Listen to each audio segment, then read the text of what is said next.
तेणु अपूर्व वेश अपूर्व रूप को देखी आज कुंडी कटकर वासी समस्त आज चकित हो चाहिए। किए कहूँ स्वयं नारायण ओह्लई आसी, किए कहते जे ये रूप जीवन में केवे देखिनु, किए कहूँ कोटि जन्मर पातकक्ष होगला। एमती अनेक कथा कहते आज कुंडी नगरवासी।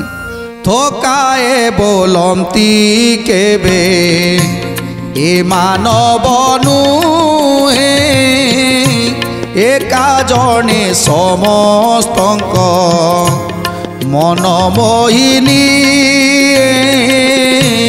एका जने समस्तंक मन मोहिनी, एका जने समस्तंक मन मोहिनी।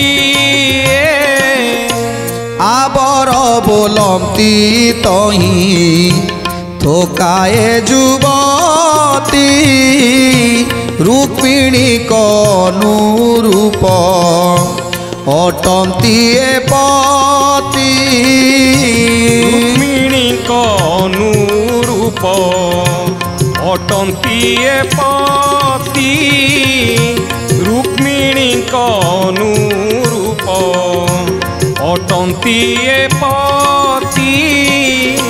न जानी रुक्मिणी शिशु पालकु बरिला, न खोजी न बुझी किंपा मति भ्रम कला, न खोजी न बुझी किंपा मति भ्रम कला, न खोजी न बुझी किंपा मति भ्रम कला। आज जितेबले जाउछंती वीर दर्प बेशरे सेतेबले समस्त नर नारी माने चिंता करुछंती, अरे एमिति अपूर्व रूप कौनसी मानव भितर आमे देखिनु।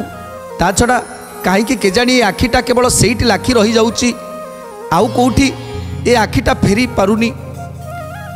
ये केबे मानव नुह, ये निश्चित भाव रे कौनसी देवता।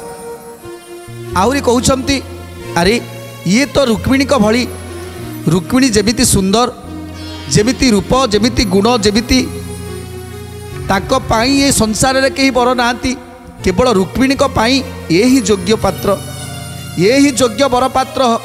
जदि यांक सहित रुक्मिणी को विभागर होता ताले केड़े बढ़िया होता। आउ किछि कहउछंती ए रुक्मण कहिला जे चारिआडे खोजिला बर पात्र, खोजिला रुक्मिणी को पर पाई बर केही भी मिलिलेनी। अरे एते सुंदर बर थाउ थाउ आउ रुक्मिणी को पाई ताकू बर न मिलिला केमिति?